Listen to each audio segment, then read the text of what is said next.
Hey, all my Crimsonites, and welcome to the Crimson Cure channel, where we embrace our femininity, increase our womanly value, and celebrate our brothers. So join me on our feminine journey to learn, heal, and grow.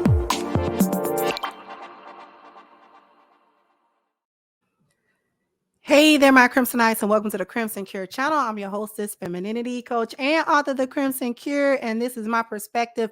So we're not going to waste too much time. See, didn't I tell you that Jada was a narc?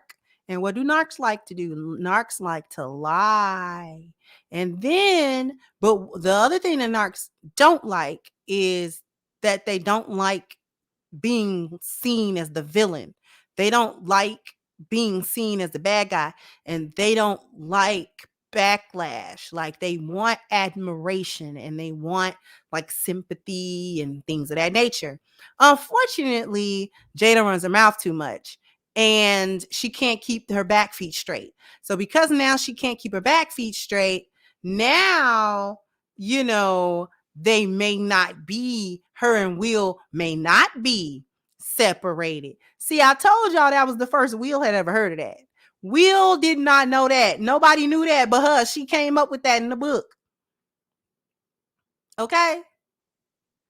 Nobody knew that but her. I want you all to just listen. We're just going to listen to the audio. And I want y'all to hear the first interview that she had with Hoda on Good Morning. I think it was Good Morning on the Today Show. Okay. This is her. Just listen. 16, you and Will decided that you were going to live completely separate lives. Yes. It was not a divorce on paper, Right. but it was a divorce. So from the year 2016, which is 7 years ago now, Yes. y'all have been apart. Yeah. Now,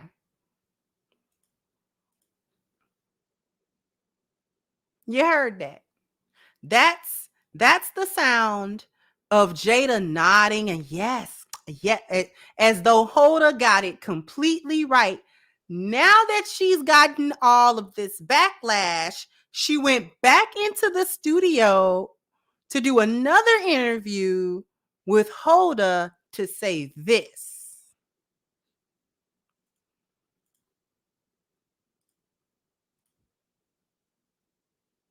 Like this whole journey, as difficult as it's been, has just brought Will and I closer in such an authentic way.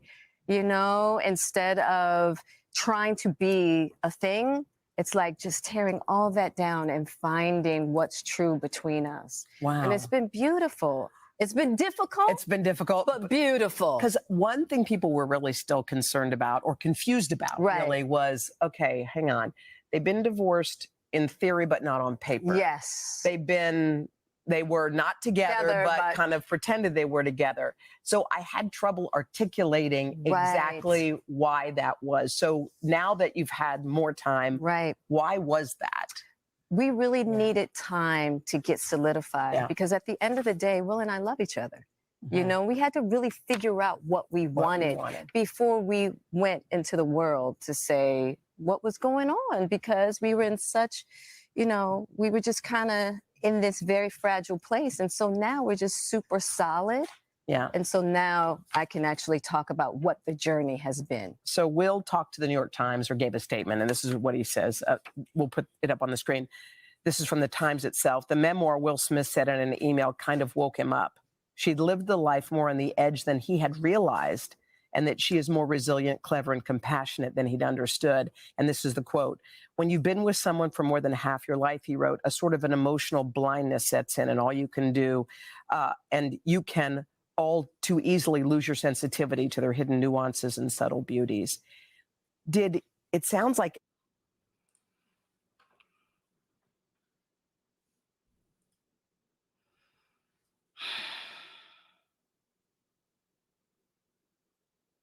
The lies. It's the lies for me, y'all. The constant lies, too. I'm not even so much focused on this non-response that Will did. This little, I don't even know if you call it damage control. Sound like a cry for help. Said it woke him up. Cry for help. Right? Emotional blindness. You lose your sensitivity to their hidden nuance. Then covered it up with subtle beauties. I'm not even on his non-response here. What I'm on is her sitting up there, and now we're just in a stable place. So y'all split or not? And the reason why we don't care. You got us in the group chat again.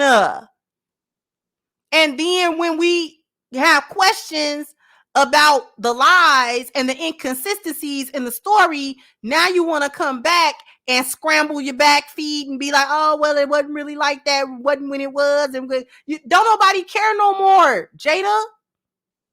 We know you selling a book, Caillou. We know. You got home and he was like, so we've been broke up since 2016. Oh, well, and then it wasn't even that. You ain't care what he thought. You started reading the Twitter messages. You started looking at the YouTube videos that was responding to it, especially the larger platforms like Stephen A and stuff like that, that decided to comment on things that you had put out there. Nobody else put that stuff out there. You put that stuff out there. And then when it didn't get the reaction that you thought it was going to get, which was having sympathy for you and adoration for you and, you know what I'm saying, putting you up on a pedestal, making you feel good about what you said. Then when everybody gave you a collective side eye and was like, girl, bye. When everybody was like, girl, bye Felicia. Then now you want to come back and be like, oh, well, now we're in a beautiful place and it's brought us together in an authentic way. Girl, ain't nobody trying to hear that. You said what you said first time. Okay? You might be able to pull that gaslighting in your house, but it's not going to fly on the internet. Okay? You can pull that gaslighting stuff in your house with the people that care about how you feel. The internet don't care how you feel. You said what you said. People ran with it. They had their opinion. You didn't like it. Tough. That's tough. That's too bad, so sad. Keep us out the group chat, and then you won't have to worry about your backlash. I hope nobody buy that little book. I hope nobody buy that little book. Somebody probably gonna buy it, but I hope nobody buy that book. Because who can take it seriously? Absolutely nobody. I just wanted to point this out. The lies, y'all. Just the lies. We can all carry on. All right. Jump down in the comment section. Let me know what you think. Like, share, subscribe to the channel if you have not. Once again, I'm your host, The Crimson Cure, and this was my perspective. Bye-bye, Crimsonites.